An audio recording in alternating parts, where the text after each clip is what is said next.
TG Geeks, episode 112, April 3rd, 2017. Cons, and more cons!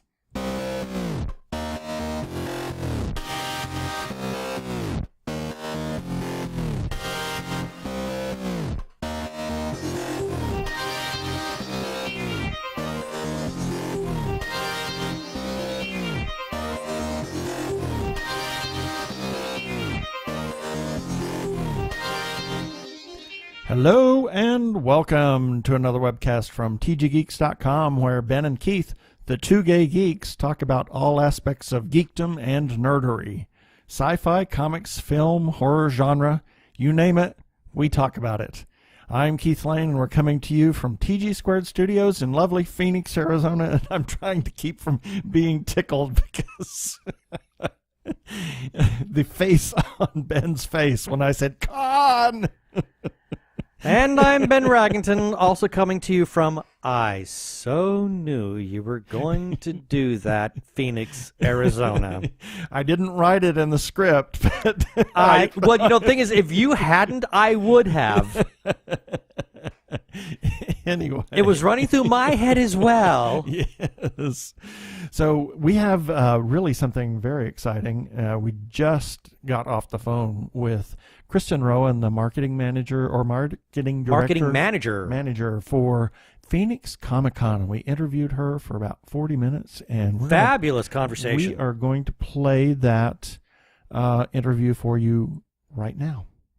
We have a real treat for you this time. We have Kristin Rowan, who is the marketing manager for Phoenix Comicon. Welcome, Kristin, to the show. Thank you so much. I'm glad to be here. Yeah. So it was really exciting that we were able to get you on the hook here and talk to you. So tell us a little so quickly, bit. too. Yeah, exactly. Yeah, this all came together really fast. Yeah.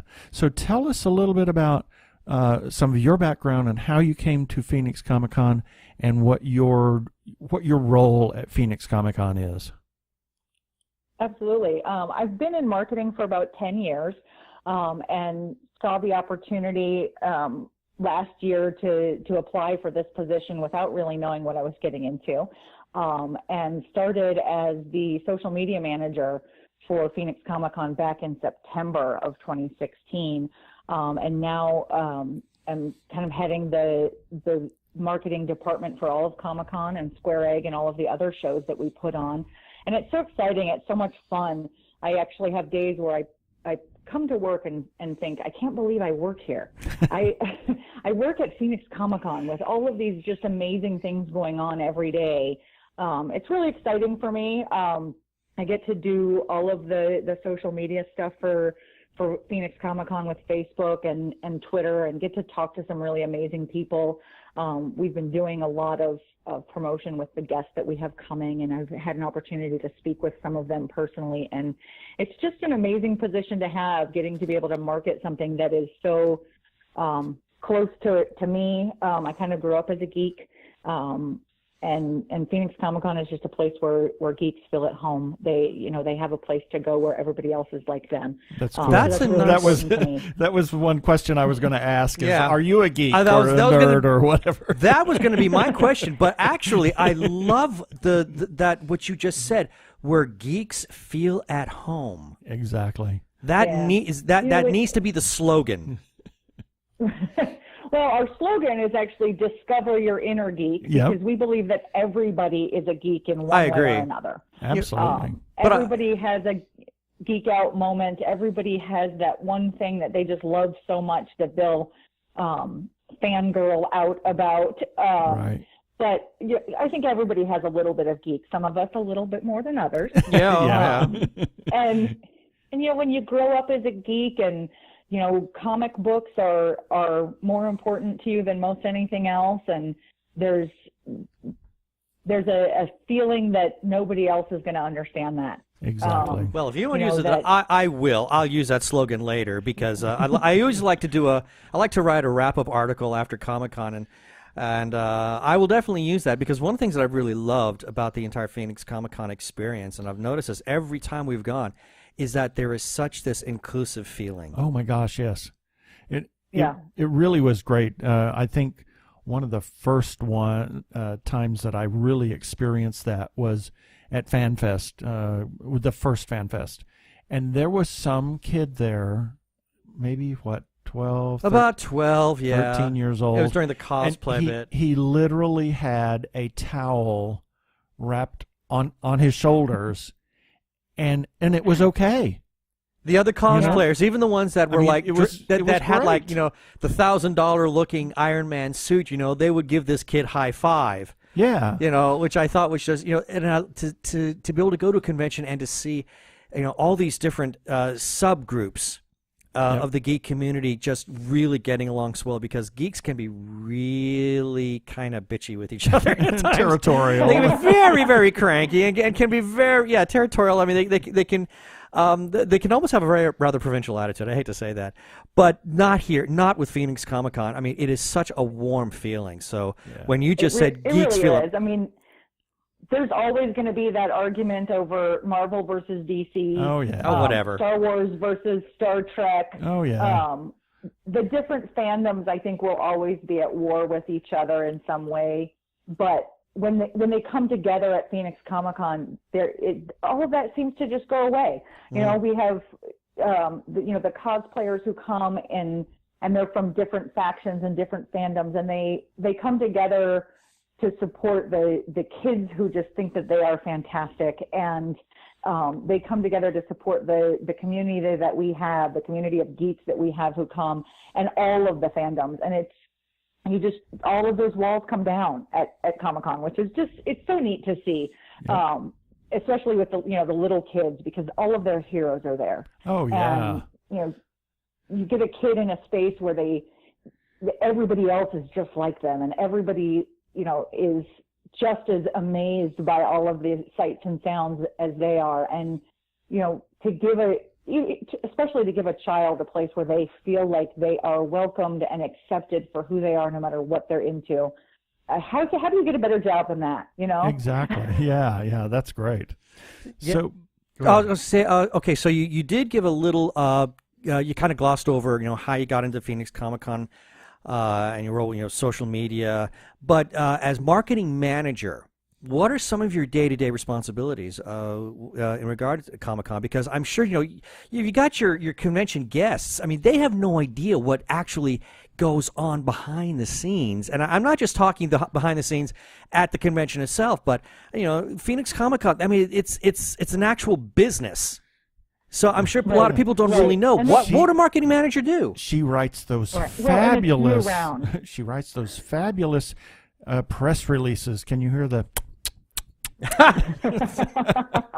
I do. So I write press releases for goings on at the company itself, but also for the different elements of the Phoenix Comicon programming that we have, from the panels to the guests and the schedules and that, all of that. So I do write the press releases, spend a lot of time talking with the press, creating and developing relationships with local press outlets, TV stations and radio stations, and also the community media agents, the bloggers and the podcasters, and the local community that supports Phoenix Comicon. So that's the press aspect is one part of it.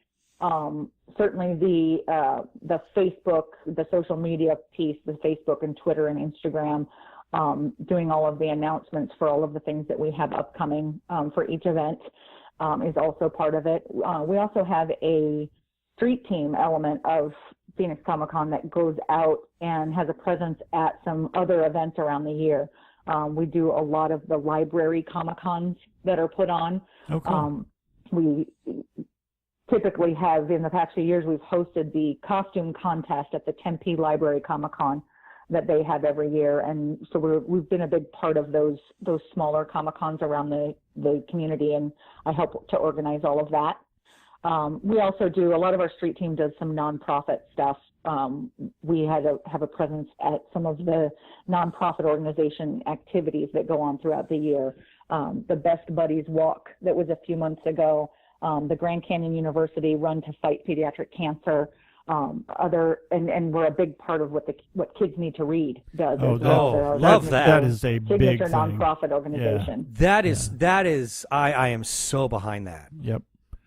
We gave money to the Page Coach last year and a number of other things. We stopped by their booth and gave them some more money. And you know, I think you can't have too many books for children. No. Absolutely not. No, and it's really a big part of what Comic-Con does is this outreach to the community. Kids Need to Read is dedicated to increasing literacy rates among disadvantaged children in the Valley. They're a national organization, but of course we work with the local Phoenix chapter. And this year we're kind of excited. We helped them to launch a literacy program at a pilot school where children will be encouraged to read. I think it's 20 minutes a day. And all of the participants from kindergarten up to 5th grade who participate in the reading program in the month of April will get a free ticket to Phoenix Comicon for them and a parent. Nice. That is We're going to invite the whole school out in appreciation and congratulations for dedicating that much time to reading. And we've got a few great people behind us who are helping to donate comic books and novels to children in the Kids Need to Read program. And it's great because we create more readers and they love the comic books and they come out and see it. And, you know, hopefully we'll have lifelong lovers of both reading and Comic-Con, and they'll continue to come for years. That's great. That is really nice. Wow. It makes me a little verklempt. A tiny bit. But with all of that, I mean, clearly you've shown that what goes on with the Phoenix Comicon organization. It's not just the ramp up to Comic-Con or the ramp up to Fan Fest and then everything in between. It's just kind of a bit of a lull. I mean, this is an organization they've got something going on, you know, like 365 days a year minus holidays. And even the holidays. When we're not promoting the show, we're planning the show. We're doing our community outreach. We're planning different shows.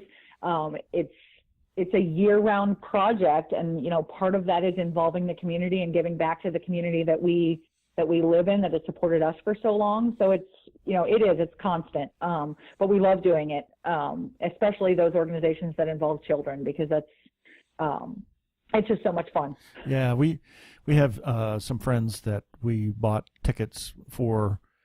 And they brought their. He's how old's Logan? He's 9. He's 8. He'll be 9. Yeah, 9 now. But oh my gosh, he was just getting over. He was really ill several days before with a bad ear infection. But so they didn't spend a lot of time. But he lit up whenever we got to the Star Wars piece. It was just oh my God. You should have seen the look on his face. Smile. You know? Yeah, he was thrilled, and the fact that the people that had displays there, including like 501 Legion and any other Star Wars groups. I mean, they saw him. They treated him like royalty. Aren't they amazing? They are. We have so many of these cosplay groups that come out, and they're just these kids come up and they're just amazed because all of their favorite people are there.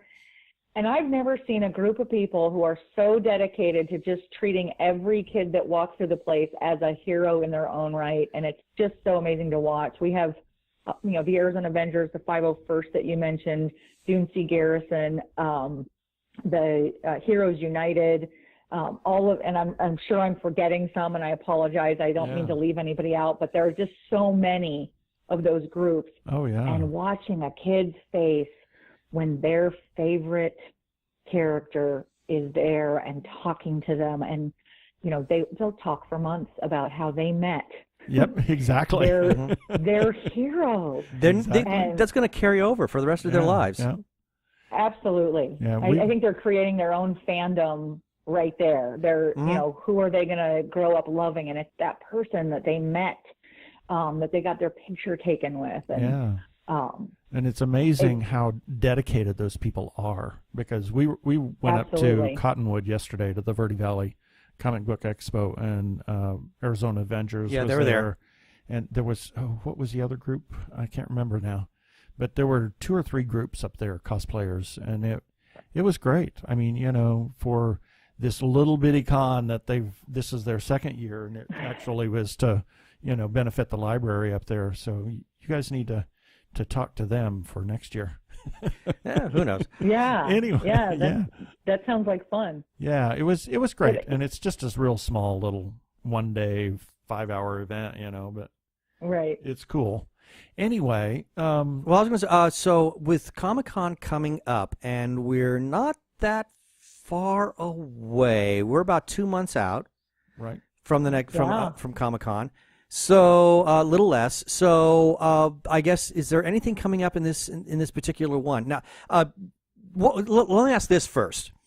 What Comic-Cons have you been involved in? Now, you said you got involved with the organization in 2016. So I did. So I was there for Keen Halloween last year, and I started just a few weeks before Keen Halloween last year, and then for Phoenix Fan Fest.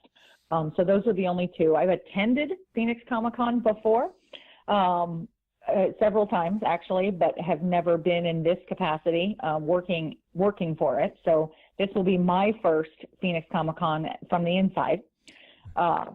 Which now, it'll be interesting. That now leads to my question: is there something coming up, especially now that you have this unique viewpoint with your position with the organization? Is there something about this particular Comic-Con that makes you kind of say, "Ooh, I'm really excited about that"? Yeah, so that you can talk about. Yeah, that you can talk about, yes. That I can talk about. Exactly. There are so many things that I look at that are coming up that I look at and go, how cool is that? That people are probably familiar with because they've been around for years and they've kind of done things like that. But some of them I just look at and go, what a cool idea.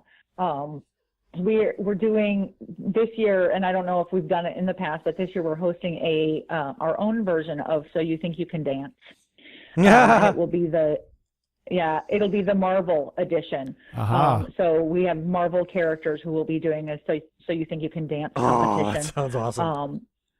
There's another the panel coming. Actually, I've told my daughter that she has to join. It is learning how to dance all of the choreography from the Thriller video. Of course. Oh my God. Of course. And I think, how fun is that? We do have a number of people who will come dressed as zombies and zombie hunters for Comic-Con, and I think that event is just going to be so much fun to watch. We're hoping to get some video of that as it comes together. Because I just, for me, that's my childhood there coming in with the Thriller video. Mm-hmm. So same here. That's kind of fun. Yeah. And that's actually happening Thursday afternoon, so it'll be a great way to kind of open up Phoenix Comicon as we kick off the event, and that everybody's going to learn how to dance Thriller. Nice. And of course, we have a bunch of the Star Wars tournaments, learning how to be a Jedi. We have a saber combat that we're going to do, and a Saber Academy for kids ages 6 and up. So if they're really into Star Wars and they want to be a Jedi, you can come and learn how to use a lightsaber at our Phoenix Saber Academy. Oh, cool. Yeah, they've done that before, I think. Yeah, I remember seeing that sometime. I think I saw it last year. Yeah. Or maybe something different, or something different, yeah. Something similar. We do some similar things every year, especially with our youth programming. That's just so much fun to watch. But so we'll be bringing some of those back. Some of them will be new.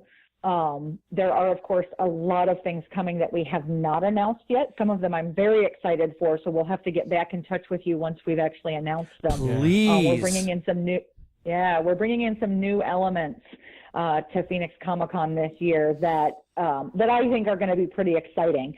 And bringing back some old standards. We will be doing our burlesque show again this year. Mm-hmm. We'll have some of those, the masquerade costume contest, some of the standards that we've had year after year, so that people really seem to love, so they can come back and enjoy those again. But we've got some new programming that I think is going to be pretty exciting. Obviously, once those are made public, we'll come back on the show and we'll talk about them a little bit more. Oh, we cool. would love to push all of that. We're happy. I mean, we love sharing news anything that you guys want to talk about, we're more than excited to push. Yeah, and I've been a little remiss in not picking up most of your press releases. Well, but you've been traveling. Yeah, we normally pick up all the press releases and publish them, but I haven't done that. No, well, you've been away. Yep. So, work travel. We'll forgive you this time. Work travel. Yeah, unfortunately, our day job's got in the way this time. Exactly. So don't they always? Yeah, that exactly. sucks. So what was I going to add? And of course, in addition to the programs that we have and the panels that we're presenting, we are just bringing out some really just amazing guests this year. We've got some authors that have a few new books coming out that we're really excited for, and of course some comic guests that are just stellar. The comic artists who draw all of our favorite characters. Yep. Some of the ones that have been around for a really long time. Don Rosa created Scrooge McDuck a long time ago. Yep. He'll be coming. Artists who have created X-Men and Superman, and have kind of been the art behind all of our favorite characters for years and years and years are coming. Dan Jurgens actually is going to be coming out. Jim Shooter, really excited about that. These are names that I know. I'm familiar with these people. These are names that you know. Well, yeah. I mean, I'm familiar with especially Dan Jurgens and Jim Shooter. I mean, their contributions to DC. I mean that which was my big comic book reading thing. I mean I hear those names and my hair just stands up. It's like, wow. Absolutely right. And then the authors too. We've got obviously the literacy part is so much a big part of what we do, and we've got some authors this year that are just fabulous. Pierce Brown, author of the Red Rising trilogy, is coming. Jim Butcher, who is just phenomenal. We have some of the authors who are responsible for most of the Star Wars novels that have come out in the last, forever. Right. Kevin J. Anderson. Is Kevin actually going to be here? Will Kevin be coming to this? Anderson is. He's coming? Yes. Oh, I know him. He's a friend of mine. Actually, before I met Keith, years ago, I actually dated his wife. I know Rebecca. Rebecca and I are old friends. So if Kevin's going to be here, maybe Rebecca will be here as well. Oh, yeah, I get to see Kevin again. Kevin's coming. And Kevin takes me back to some of my early geek days. He wrote some of the books in the Dune series. Oh, yeah, and he's still doing that, too. Yeah, and I read Dune so long ago. That was one of my first sci-fi book series that I read. Michael Stackpole is coming. Oh yeah, he's a standard. Written for Star Wars. Yep. Yeah, he's written for World of Warcraft, which I think is kind of cool too. His crossover is just amazing. We've got some great people. We've got voice actors that people are just so excited about. I think I just read that Vic Mignogna is going to be here again. He is. Yay! Vic Mignogna is going to come. We just announced him the other day. Yeah. And Kevin Conroy, who is the Batman. The Batman. I am the Knight. I mean, it doesn't get any better than that when you've got Batman coming. But we also are bringing out Robin and Poison Ivy, Lauren Lester and Diane Pershing. Cool. Animated fans are going to be animated series. You got Batman animated fans who are just going to be falling over themselves, geeking out on this. This is awesome stuff. Right? Yeah.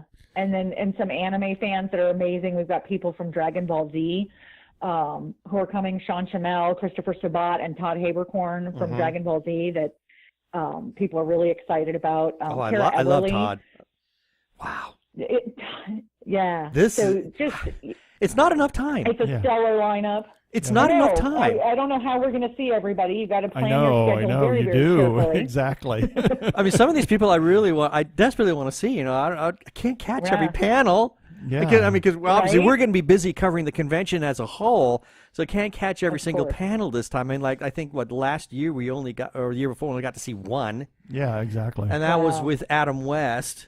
Adam West, Julie Newmar, and Burt Ward. Oh my God, which was amazing. Incredible! What an incredible panel.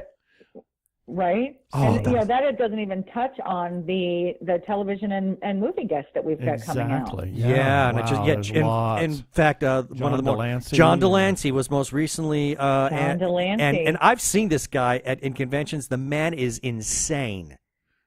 He is a total and utter loon. You have no idea. Anybody who's going to be going to Comic-Con, if you've never seen John Delancey, you got to go to this panel because it is, wow, anything goes. Seriously, right? The man is nuts. He's like great. John Barrowman. He's like John Barrowman. Yeah, you never know what you're going to get. Oh. Well, that's good to know.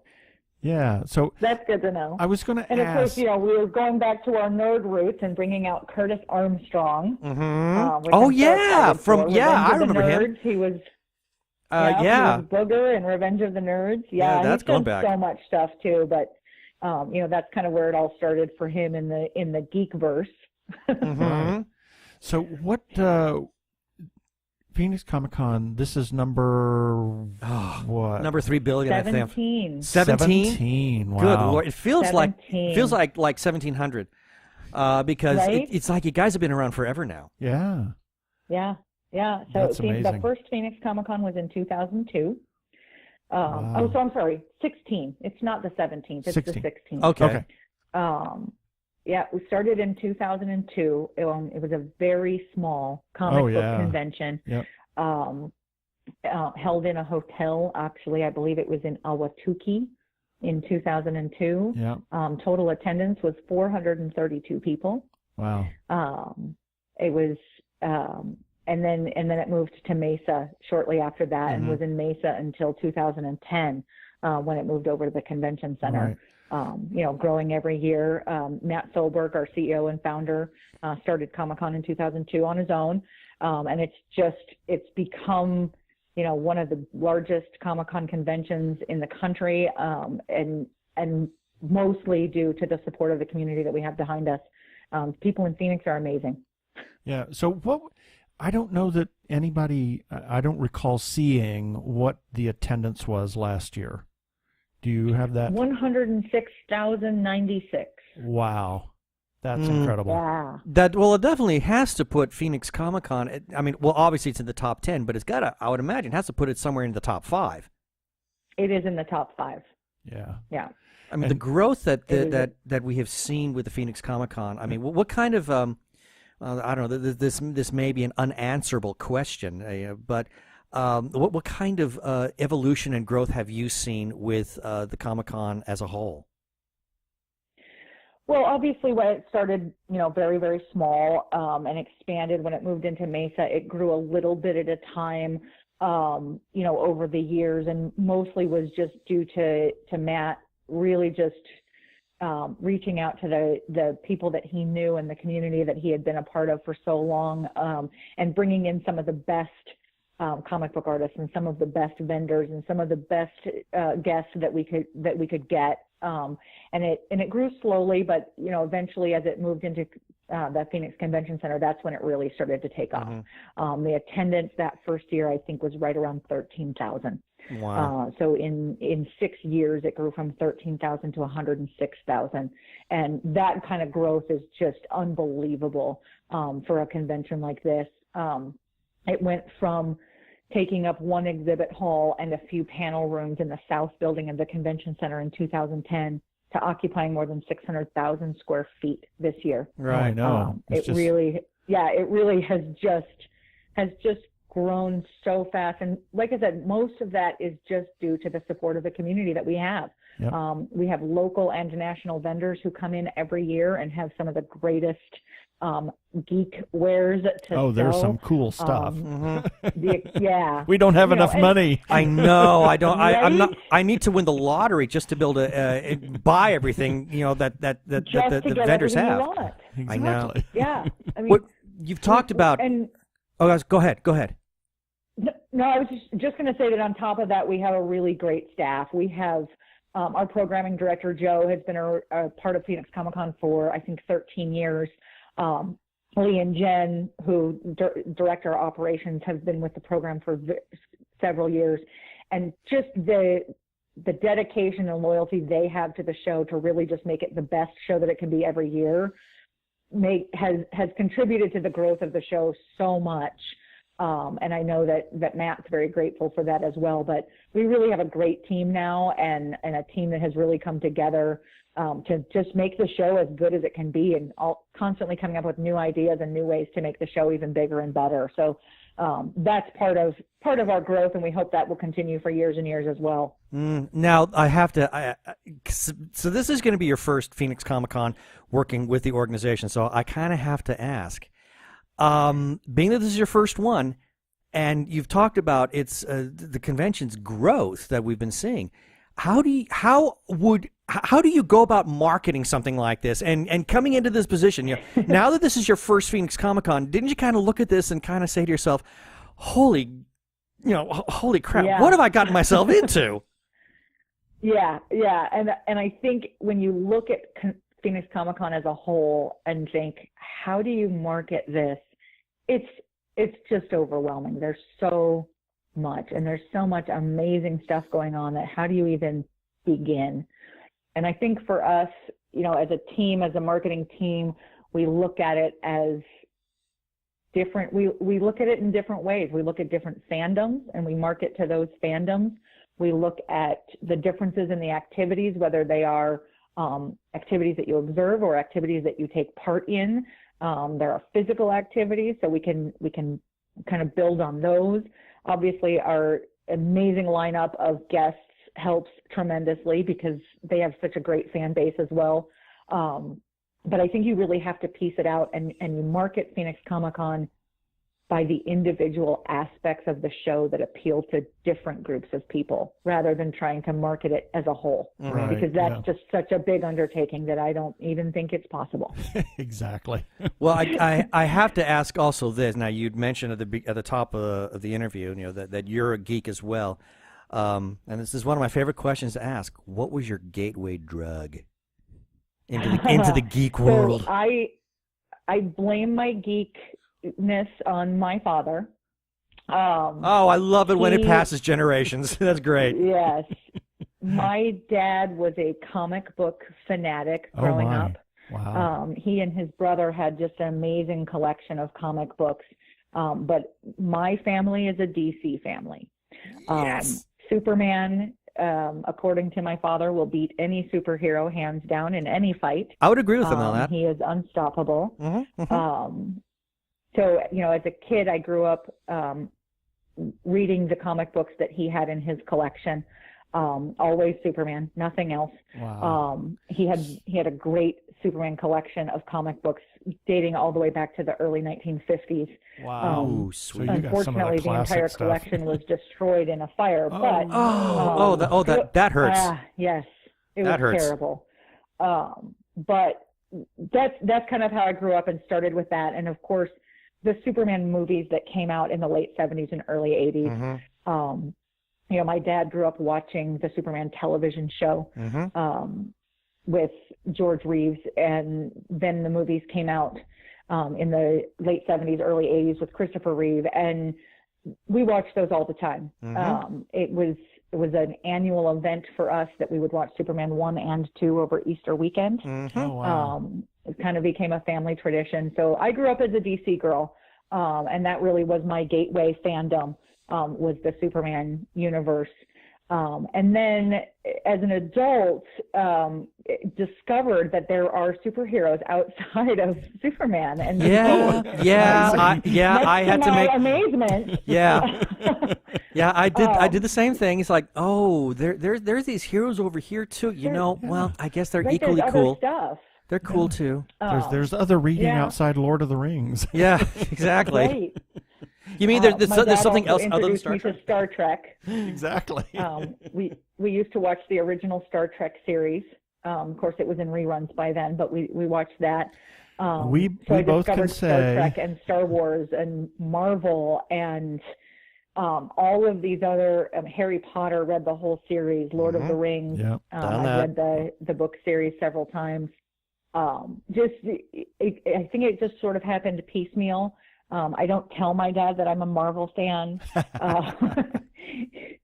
As far as he's concerned, there's nothing else. So you don't want to break his heart. Conversations to DC at home, right? You don't want to break that geek heart. So many other ways that children break their parents' hearts that I can keep this one to myself. That's fair enough. Well, just make sure he doesn't listen to this interview. Exactly. I will make a point not to tell him. Right. Yeah. So I guess now I guess to close things up with is what's on the future for Comic-Con? I mean, is you've mentioned branching out? There are other things that I mean, and would the organization be branching out outside of this area? You know, we don't have to go into great detail, but just little breadcrumbs here and there. Yeah, so a few years ago, so the parent company of Phoenix Comicon is Square Egg Entertainment, and a few years ago, Square Egg introduced Phoenix Fan Fest, which is a smaller comic book and collectible show with also with some of the media guests, but a lot of comic artists and authors who come as well. Very much in the same vein as Phoenix Comicon, but on a smaller scale. It's much more of a smaller community show. And in 2017, Square Egg is taking FanFest on the road. We've just announced that FanFest will be in Minnesota. It'll be at the St. Paul River Center in August. Let me get the dates. I don't remember. At the St. Paul River Center in the St. Paul area of Minnesota, and we're so excited. Square Egg is partnering with Dan Jurgens to bring FanFest to Minnesota. Yeah, August 19th and 20th. August 19th and 20th? Yeah, from your press release. August 19th and 20th, yes, from the press release. Thank you. I wrote it. I should remember.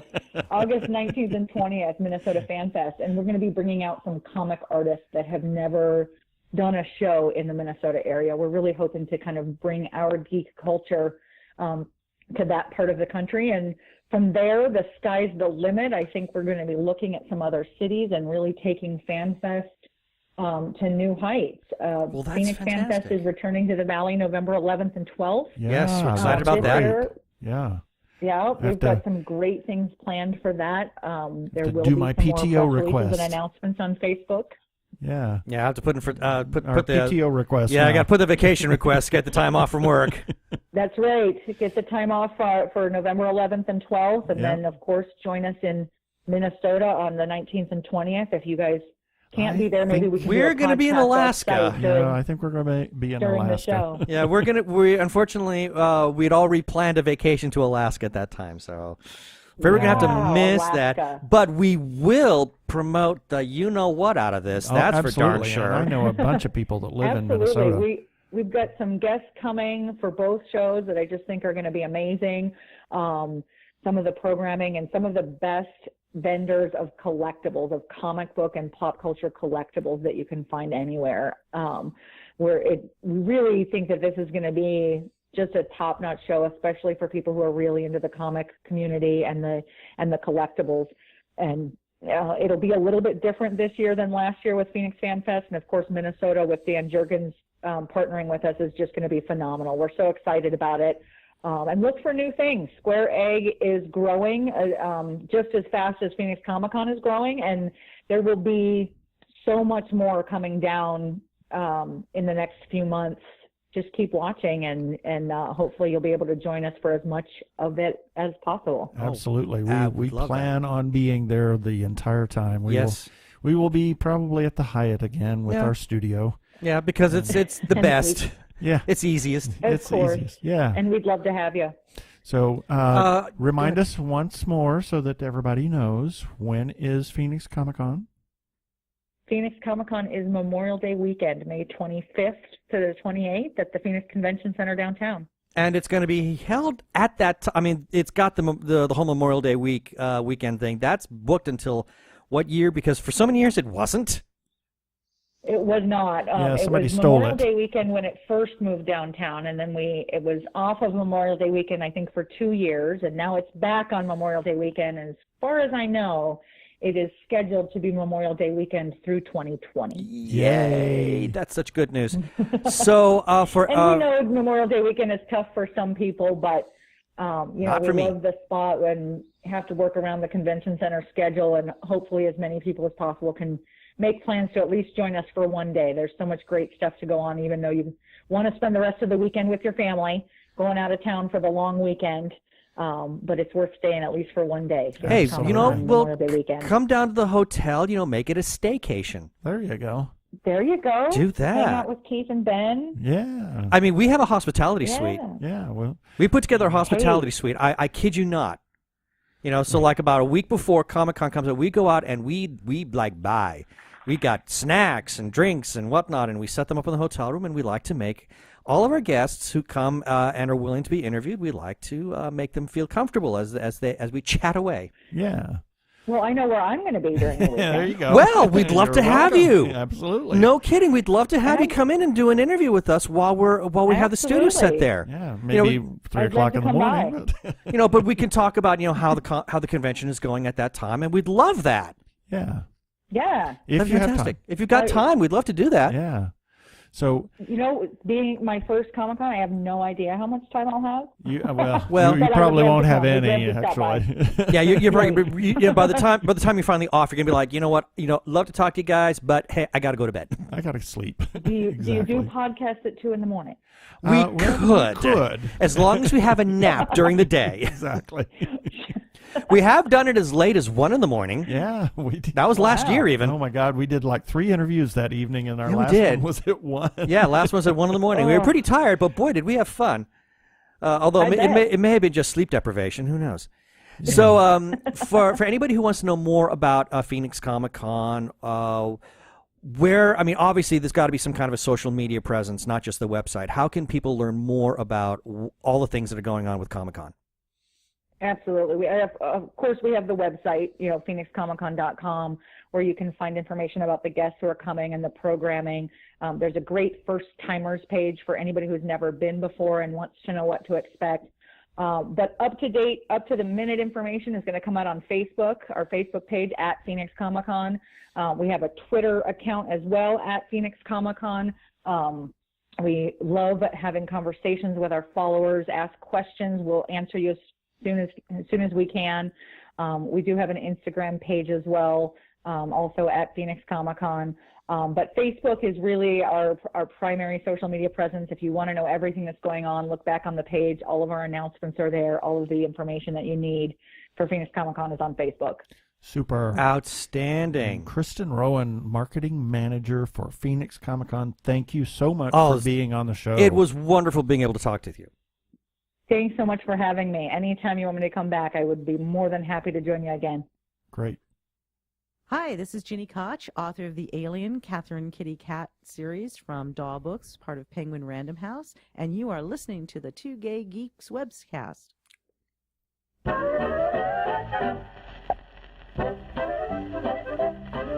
And here's a few selected birthdays for April 3rd through April 9th, 2017. April 3rd is Marlon Brando and Doris Day. So we talk about Doris Day parking, if anybody knows what that is. And that's where, she rolled up to every store, every place that she ever did and found a parking place right in front. Right in front. So Every single time. Every single time. And that's Doris Day parking. Also on April 3rd, we have David Hyde Pierce and Virgil Gus Grissom, who was one of the astronauts in the 60s. Yes, he was part of the Right Stuff. Right Stuff. Yes, April 4th, Hugo Weaving and Graham Norton, who is not safe for most people. No, he's not. He's awfully randy. I love his show. He's just insane. Yes. Also on April 4th, Robert Downey Jr. We just talked about him the other day. Did we? Oh, yeah. We were talking about Gloria Swanson. And That's right. And then we talked about Soap Dish. Oh, that's right, Soap Robert Dish and Robert Downey Jr. Yeah, He's yeah, actually yeah. really funny in that movie. Yeah, he's great. We need to see that movie again now. Yeah. Also April 4th, Maya Angelou, Poet Laureate, and Anthony Perkins and Elmer Bernstein, 1922. Elmer wrote most of the iconic 60s film scores. I believe that's his. I think so. There was just a ton of those iconic scores. Yeah. A lot of westerns, a lot of action films, etc. Great composer, film composer. April 5th. Guess who? The king of bees? Of B movies, Roger Corman. Absolutely. He's going to be 91, I think. He's still working. Yeah, I know. It's amazing. It's amazing. And the stuff that he's put out, it's certainly cult classic stuff. I love a lot of his movies, and there was a brief period where he was really into high budget stuff, and that was during his Edgar Allan Poe phase. Yep.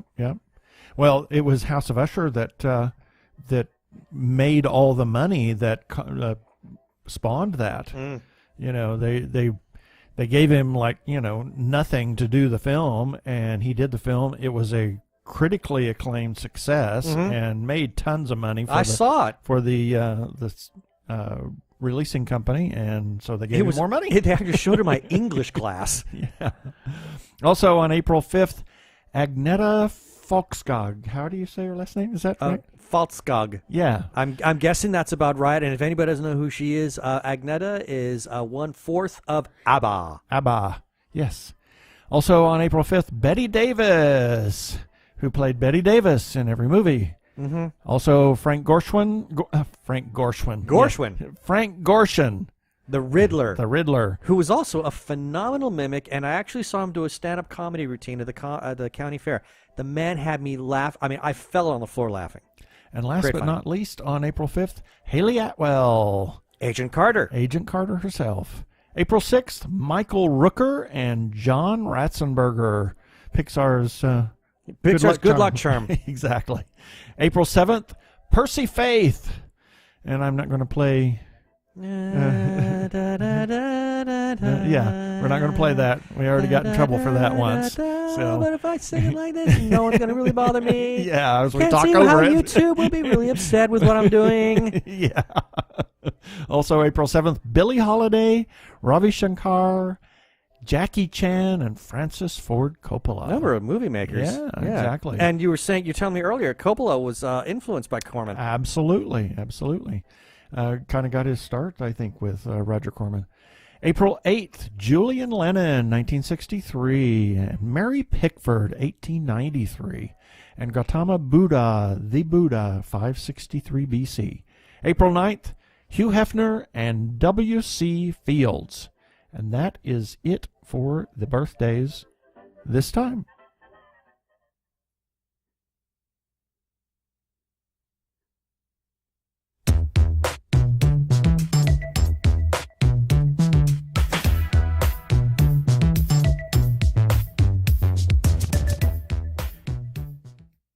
Forget about whether Han shot first. He did.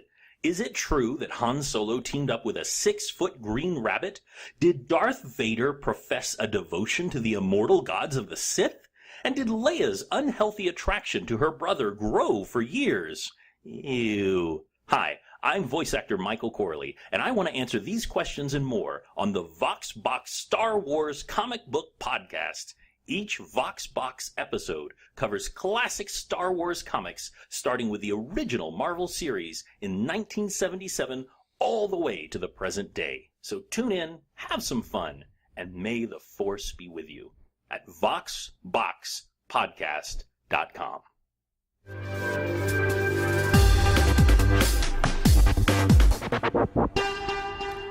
Go give a listen to our friends over at VoxBox. You'll be glad you did. We need to get him on the show sometime. Yeah, we do. You know? Instead of just running his bumper, we should get him on the show. Well, I was on his show. I mean, I supplied a couple of voices for his podcast. Yeah.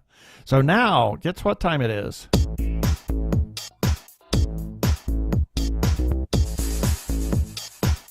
This grows on me. It does. Every time it comes on, I find myself just kind of bobbing with the rhythm. Yeah, can't help it. Anyway, it is feedback time. So starting off, this is in regards to episode 110, 2 episodes ago. Got just a nice little shout out from Carol Chernich. She's my cousin. She's your cousin, and yes. she obviously she's a regular listener because she just simply comes back with, "You guys are so talented." Oh, thanks, and Carol. we love you for that. Thank you, Carol. And we got another message from good friend of the show, Tom Alred Gulberson. He says, "Love your show, guys. Glad to see you're back. We're glad to be back." And in the same vein, another message from friend Hamish Downey, and remind people how we know Hamish. Hamish, we got, oh gosh, how did we get, was it through? I think it was through Pablo. For Pablo Absento, yeah, and he lives in Japan as well, and he's done lots of stuff there, and we've interviewed him here. And he did a film, a short film. Yes, he has done a couple of short films. Yes, he has, but there was one in particular that you really got kind of jazzed and over. I can't remember the name of it right now. It's like out of my brain. But But anyway, it dealt with domestic violence. Yeah. It was very powerful. It was a really powerful film. Check out our episode where we talked to Hamish. Yes. Anyway, he simply writes, "Welcome back, gentlemen. You have been missed." Well, it's nice to know that we've been missed. Thank you. And in like vein, we got another message from Kenny Rotter, and people might remember hearing Jeannie Koch's voice a little bit above. Jeannie is Kenny's mother-in-law. Yeah. And so he writes, "Hey, Keith and Ben, thanks for the shout-out. The Mutter was incredible." Now, we talked about how last week we mentioned his name, and he was doing a mutter, and we kind of both said, we'd never do one because you and I can't stand the idea of getting muddy. Yeah, well. Not like that. And it is It's filthy. It's filthy, and it's strenuous. Yeah, very. Anyway, we're old. Yeah, I need my walker. Anyway, he writes, if you ever decide you want to do one, meaning a mutter, I'll do it with you. Thank you, no. And then he goes on, about Iron Fist. It is definitely the weakest of the Defenders shows. I mean, you have a blind, low-cost defense attorney, a female victim of sexual violence, a black man being unjustly persecuted by police, and a rich white kid whining about how no one knows who he is. Who is the least sympathetic character? Danny is just so unlikable. Also, Iron Fist is a living weapon. Why would you cast someone who can't fight? Or at least put him in a mask sooner so we can get a stunt guy doing it. No arguments there. And then got a message from good friend of the show, Arkle, and he says, I disagree completely with the idea that a main character needed to die in Captain America Civil War in order for the stakes to be considered high enough. Now, this is in response to Tom Alred Gulberson in the last episode where he says maybe someone should die in order for it to resonate. Anyway, so Arkle is responding to that and says, and frankly, I applaud Marvel Studios for not going there, even if the Internet Man-Baby Brigade complained about it for 10 days on. Tell us what you really think. Yeah, after the movie came out. Well, you know, he's never shy about his opinions. No, he's not. Apparently, to a certain sizable section of moviegoers, it can't be a quote-unquote serious picture for adults if no one whose name is on the poster dies. Not that you can take these people seriously anyway. I mean, these are the people whose response to the less than ideal character animation in Mass Effect Andromeda isn't the perfectly reasonable, this is distracting from the game and below what we've come to expect from BioWare. But instead, it cries of, none of these women are effable. 0 out of 10. Worst game of the year. Okay. Okay. Are you feeling better, Brian? Certainly hope so. Thank you, Brian. Thank you. We can always depend on you. Oh, you're always going to give us some interesting content. Yes, he always does, and we do appreciate it. And then lastly, oh, yes, I ran a story. Oh, boy. Talk about egg on my face. It's about how Edward James Olmos is going to appear in the new Blade Runner movie. But you gotta love spell correct. Because it spell check, thank you, because it refused to accept the word blade. Now, blade is a legitimate word. Heck, it's a movie title several times. Yet for some reason, spellcheck continually wanted to change it to Blake. Don't know why, but it did. And unfortunately, I let the story go out and didn't see, because I was rushing to get this story out. And I didn't see that when it came out, it read as Edward James almost to appear in Blake Runner. Yeah. Well, Kurt in Calgary, he said he had to comment. Of course he did. Is Blake Runner an American reboot mashup of Blake 7 and Run, Fat Boy, Run? Yes. Yeah, I know. Anyway, I had to comment back and said, that I was really irritated that even moments ago, I tried to correct it right there and then, and the stupid autocorrect kept seeming to think that the word Blade was wrong, and it continued to change it back to Blake. It was really frosting me badly, and I commented on that. And just to show what kind of a good sport Kurt really is, he simply writes, "Well, this isn't nearly as infuriating as Word's autocorrect relentlessly changing of IHS to HIS when you are writing a cover letter while applying for a job at IHS." Yeah. Point taken. And then lastly, of course, Tom Howard Gumbelson read the review that we put out there for Beauty and the Beast, and he simply wrote, "Can't wait to see this. I loved the original. I'm sure I'm going to love this as much as you guys." Well, Tom, I'm hoping you had a chance to see it. I'd like to know what you think about it. And that is our feedback for this week. We want to hear from you, our listeners, and about anything. Our show, our articles, anybody that has an opinion or wants to tell us something. Feel free to comment on our website, on the episodes, on our articles, on anything. Facebook, Twitter, wherever you find us. Yeah, if you're interested, if you want to comment about our guests that we've interviewed, please, feel free. Absolutely. You can comment on just play nice, please. Play nice. Yes, I keep having to say that to one of the cats since we brought 2 new cats in. Please play nice. So you can comment on our Facebook page, or you can actually leave us comments on YouTube episodes or at tggeeks.com, and you can receive a shout out on a future episode. You can also leave a voice message through Facebook, as well as our listener feedback line, where we'll play your comment on air. We did that for Chuck Tomasi. Yeah, 469 TG Geeks. That is 469-844-3357. You don't need to hear their identification. They're the Two Gay Geeks. They can go about their business. Move along.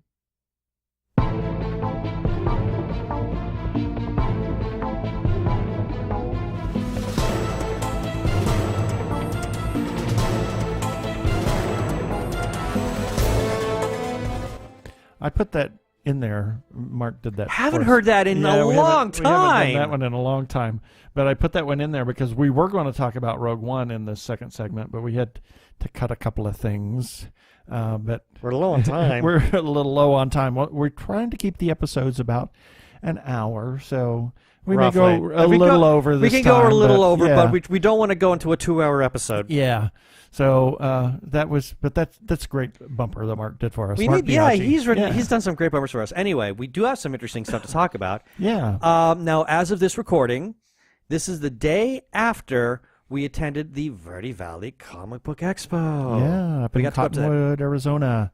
And this was a little thing that was to benefit the library in Cottonwood, and it was started last year with mostly the guidance of Anne. Anne Roberts. Anne Roberts, and she passed away recently, and this was kind of a memorial to her, and it was it's still going, and they had a great crowd. We saw lots of people that we know there, and had a great time. It was a very enjoyable time, but yeah.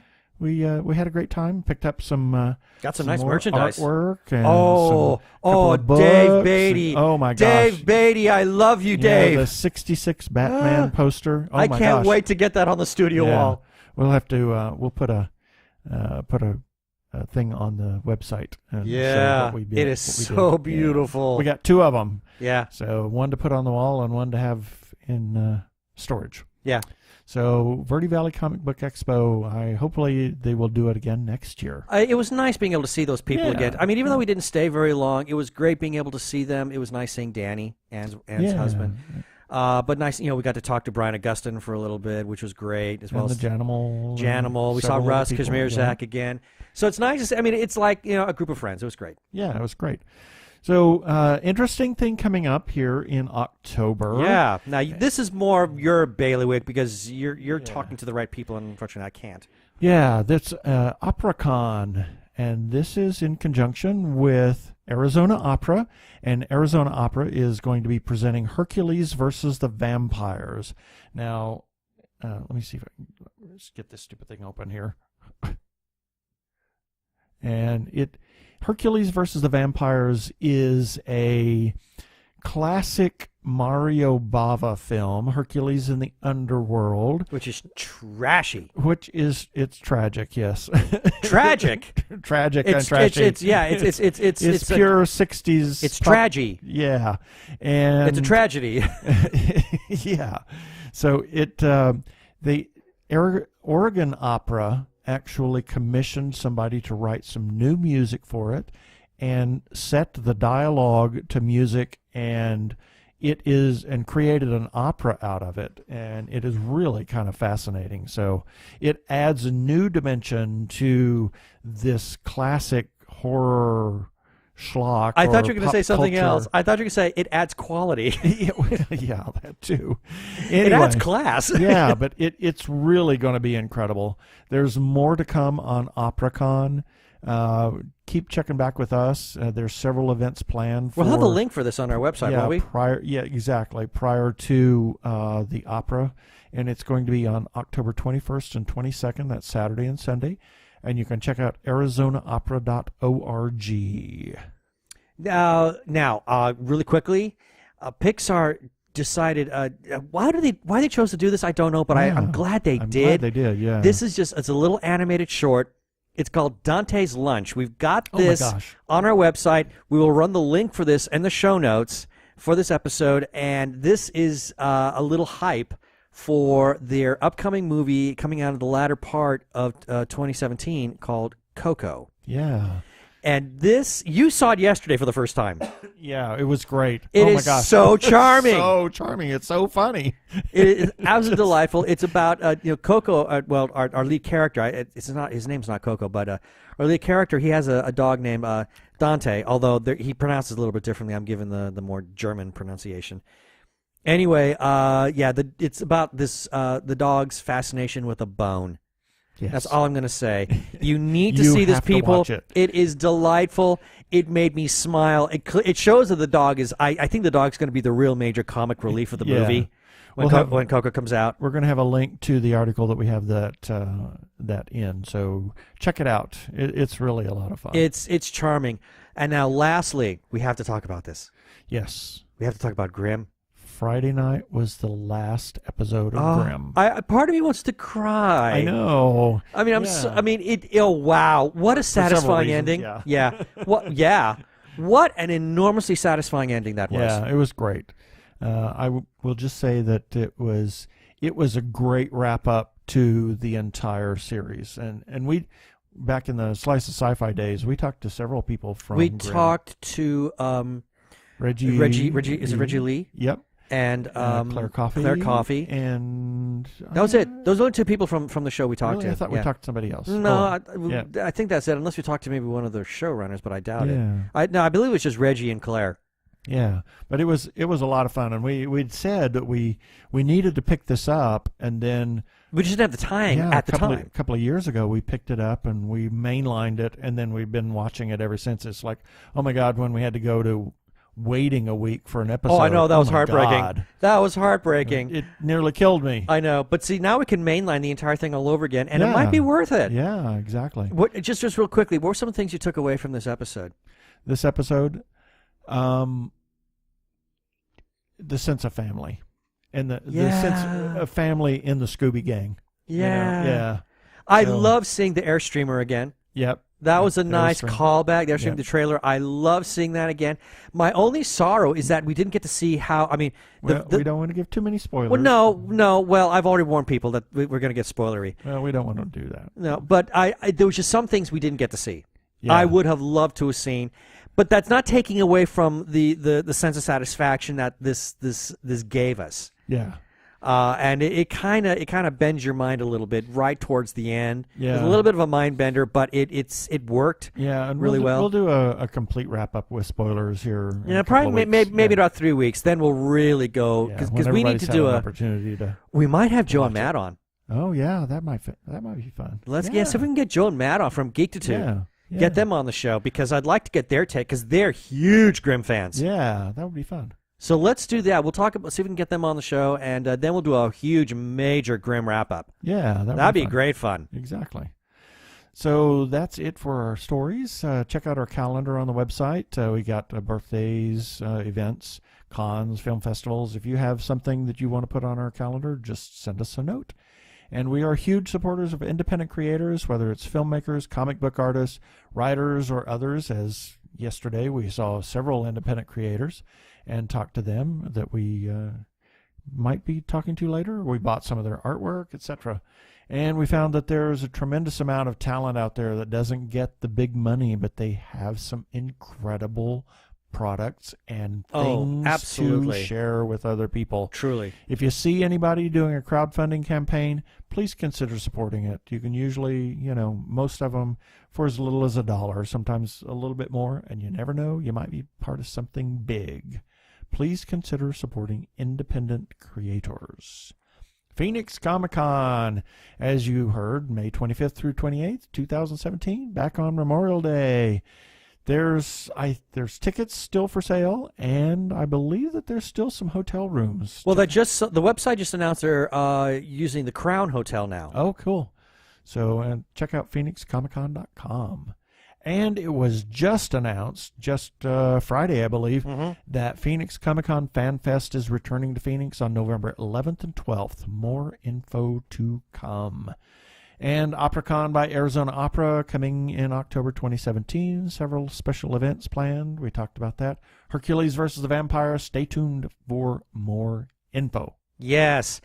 Special shout out to Doctor Who Talking Who on Twitter. They published the Doctor Who Fancast Guide, which continues to republish our stories, and we thank them for that.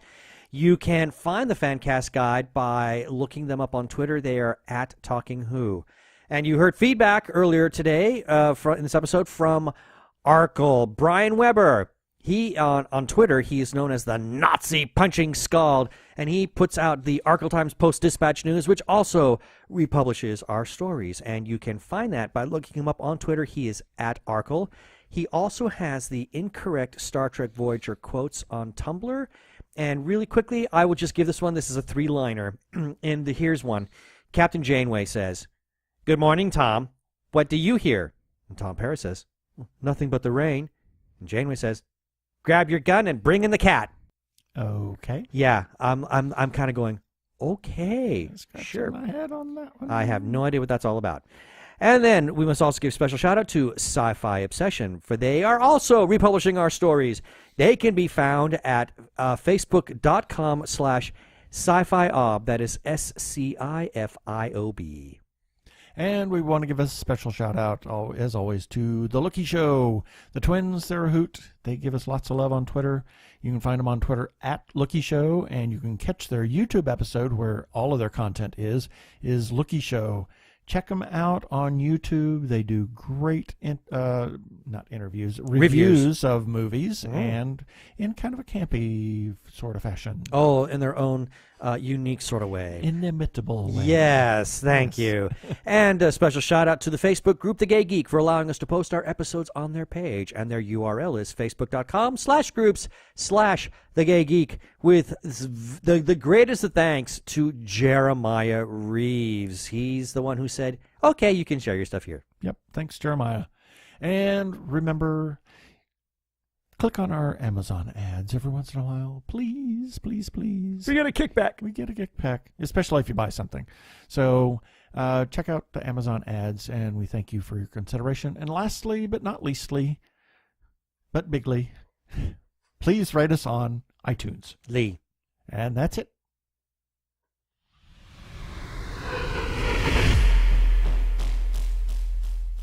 And up next time, we will have Matt Solberg, who is a convention director for Phoenix Comicon, and Aaron Cooper, who is the talent manager for Phoenix. Is that her Comicon. position? Yes. Okay, then. Cool. So look forward to it. As well as other stuff. So check us out next week.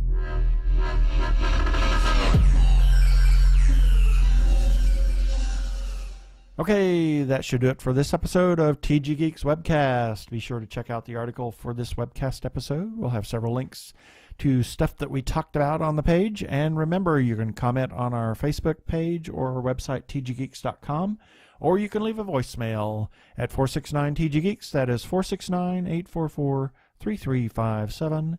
From TG Squared Studios, I'm Keith Lane. Thanks for listening. I bid you peace. Cheers.